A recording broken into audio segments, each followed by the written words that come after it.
Se você reparar, os Coldens são aquelas pessoas super brancas, milionárias e perfeitas. Mas o que poucos se perguntam é que tipo de shampoo eles usam. Como é que ninguém percebeu que eles eram vampiros? Eles têm um monte de sinais que fariam você duvidar se são pessoas normais ou se foram feitos com inteligência artificial. Na verdade, tem uma explicação para isso, amigos. E essa explicação a gente pode encontrar nos livros, no filme e em entrevistas com os atores que interpretaram esses personagens. Então você está pronto para saber como ser um Cullen? Vamos começar. Há 4 fatores com os quais os Cullens são muito cuidadosos para que ninguém saiba que eles são vampiros. Residência, seus relacionamentos e amizades, o lado legal e, o mais importante, a economia. Vamos começar pela residência deles. Sabemos que no filme eles estão localizados em Washington, nos Estados Unidos, especificamente na cidade de Forks. Mas o detalhe é que eles não podem viver por muito tempo no mesmo lugar. Caso contrário, as pessoas perceberiam que eles não envelhecem ou que tem algo estranho por trás disso.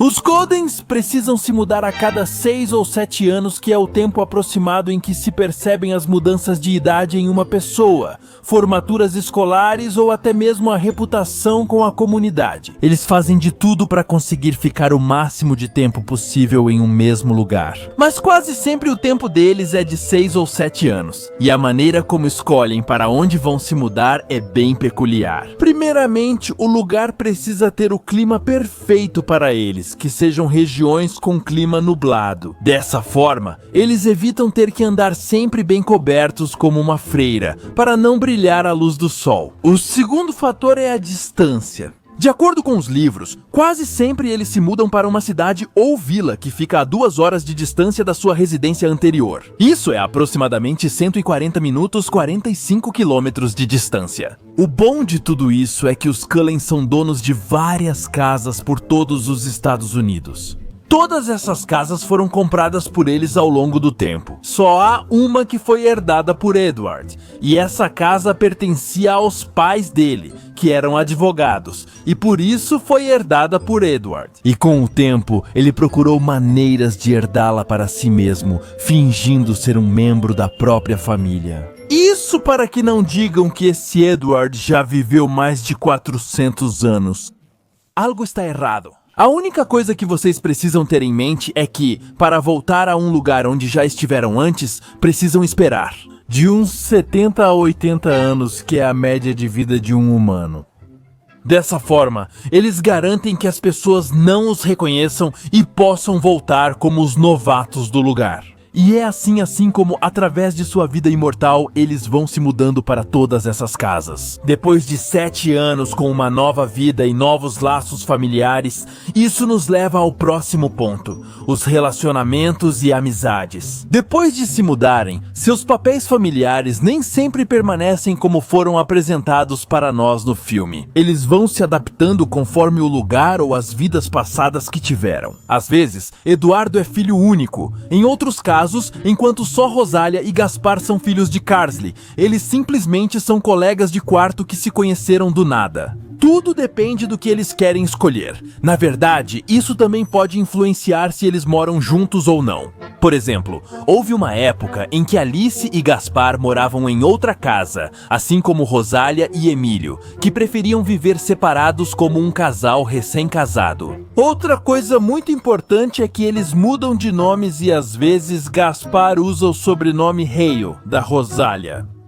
Sempre que fingem ser gêmeos, e o mesmo acontece com suas profissões. Com o passar do tempo, cada membro da família se tornou especialista em coisas diferentes. Alguns podem ser médicos, contadores, professores ou advogados. Mas, apesar de se mudarem para outros estados e cidades, ainda existe a possibilidade de que alguma pessoa que os conhecia antes possa encontrá-los nesse novo lugar. Vocês sabem, foram visitar a família, foram a trabalho ou por qualquer situação da vida. É aqui que entra Alice com sua habilidade e os ajuda a ver o futuro e, dessa forma, evitar encontros com essas pessoas conhecidas. Embora, da mesma forma, eles sejam muito cautelosos ao compartilhar qualquer informação muito pessoal com as pessoas que conhecem no dia a dia.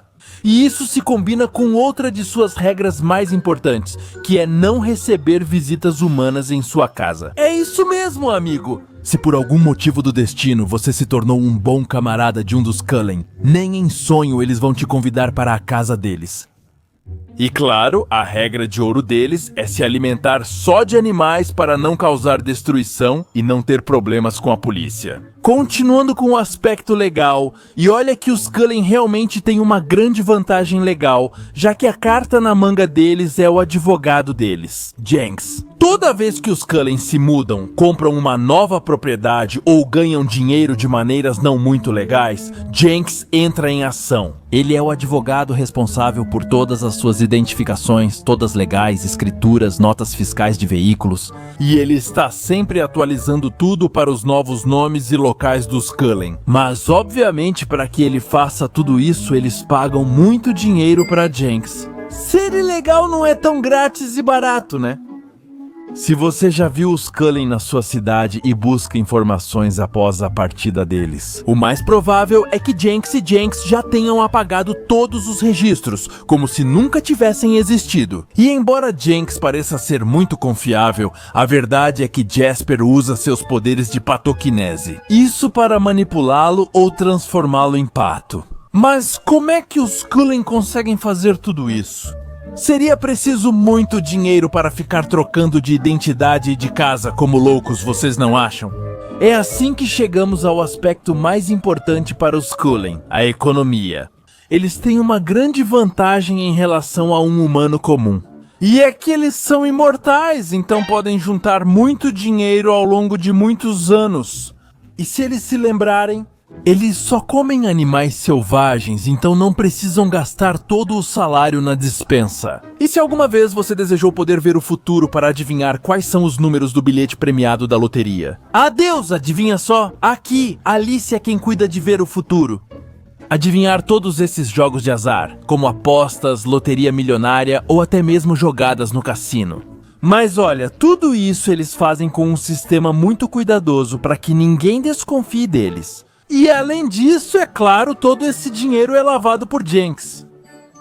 Além disso, lembrem-se que cada um dos integrantes sabe muitas coisas para ter diferentes profissões e muito bem remuneradas. Por exemplo, vimos que Carsley era um médico com ótima reputação e sua esposa, Esme, era arquiteta. E dessa forma, Jenks aproveita para ver a melhor maneira de lavar todo esse dinheiro, utilizando cada um dos Cullen. Mas toda essa vida tão extrema tem um custo enorme. Ter que pagar a manutenção de todas as casas que possuem. Suas piadinhas legais e mensalidades escolares custam quase todo o dinheiro que ganham. E sim, podemos vê-los como milionários. Mas lembremos que eles não são como humanos normais. Com necessidades muito caras, eles só querem sobreviver e viver uma vida tranquila. Juntando tudo isso, os Cullen garantem que ninguém nunca os reconheça. E agora que Bella está com eles, ela vai ter que se adaptar a esse novo estilo de vida. Aliás, esqueci de mencionar que não incluímos muito sobre a história por trás dos Cullen. Caso vocês queiram ver uma história e cronologia completa dessa família peculiar, não se esqueçam de nos avisar nos comentários. Mas e aí, o que vocês acham? Amigos! Vocês gostariam de fazer parte da família Cullen ou preferem continuar levando uma vida normal?